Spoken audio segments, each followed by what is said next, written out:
Europe in दिनों record तोड़ गर्मी की चपेट में है। कई देशों में तापमान 40 डिग्री सेल्सियस के पार पहुंच चुका है। सड़कें पिघल रही हैं, रेलवे सेवाएं प्रभावित हुई हैं और अस्पतालों पर दबाव बढ़ गया है। लेकिन सबसे बड़ा सवाल यह है कि आखिर दुनिया के सबसे विकसित क्षेत्रों में से एक यूरोप के लाखों घरों, स्कूलों और यहां तक कि अस्पतालों में भी एयर कंडीशनर यानी कि एसी क्यों नहीं है।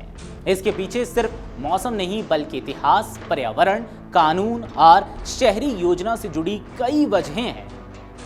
यूरोप इस समय भीषण गर्मी की मार झेल रहा है। फ्रांस, स्पेन, इटली और ब्रिटेन समेत कई देशों में तापमान 40 डिग्री सेल्सियस के पार पहुंच गया है। यूं तो सुनने में 40 डिग्री बहुत ही आम लगता है, क्योंकि भारत में तो ये अमूमन कई शहरों में रिकॉर्ड किया जाता है। लेकिन यूरोप में ये 40 डिग्री इस समय एक तरीके से मौत का पैगाम लेकर आई है। आपको बता दें कि रिकॉर्ड तोड़ गर्मी ने जनजीवन को पूरी तरह प्रभावित किया।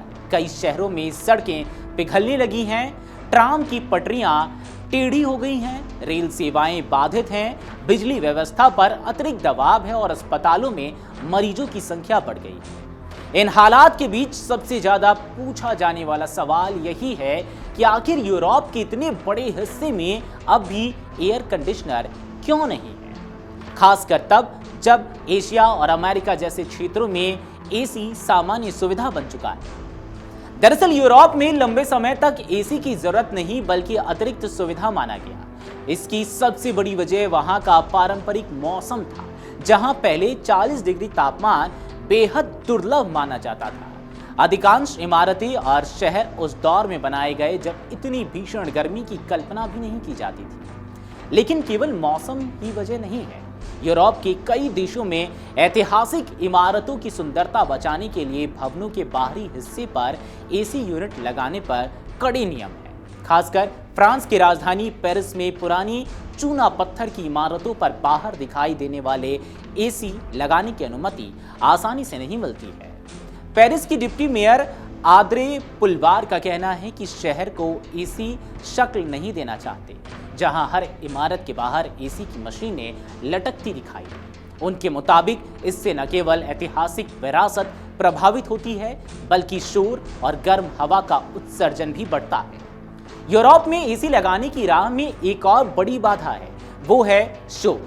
कई देशों में अपार्टमेंट में रहने वाले लोगों को एसी लगाने से पहले पड़ोसियों और हाउसिंग सोसाइटी की मंजूरी लेनी पड़ती है।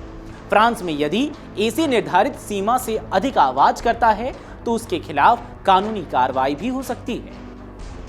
अब यही वजह है कि पेरिस के निवासी लूका फुनारो, जो एक दुर्लभ आनुवंशिक बीमारी से पीड़ित है, पिछले 2 वर्षों से अपने घर में एसी लगाने की अनुमति का इंतजार कर रहे हैं। लेकिन पड़ोसियों की आपत्ति के कारण उन्हें अब तक मंजूरी नहीं मिल सकी। यूरोप की जलवायु नीति भी एसी को लेकर सतर्क रही है। सरकारों का मानना रहा है कि एसी अधिक बिजली की खपत करते हैं और कार्बन उत्सर्जन बढ़ाकर जलवायु परिवर्तन की समस्या को और गंभीर बना सकते हैं।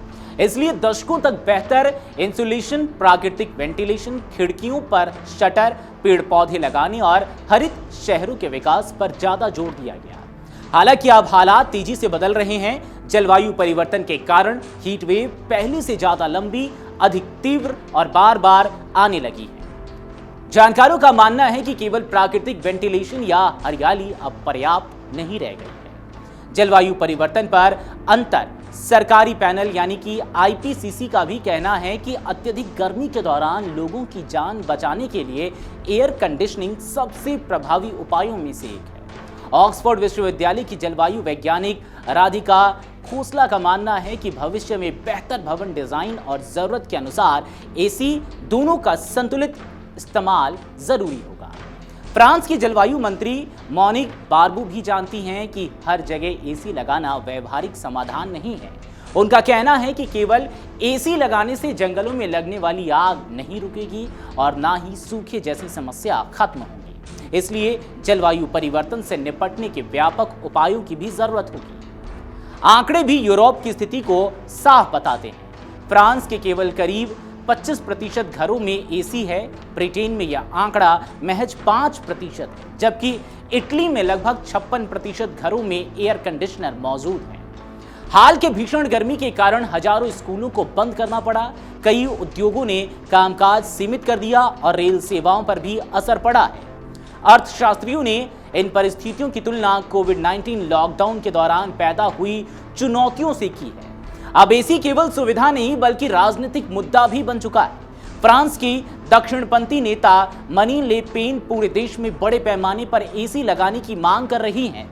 वहीं लंदन के मेयर सादिक खान ने भी स्कूलों, अस्पतालों और सरकारी दफ्तरों में आधुनिक कूलिंग सिस्टम विकसित करने की जरूरत पर जोर दिया है। तो कुल मिलाकर यूरोप आज एक बड़े बदलाव के दौर से गुजर रहा है।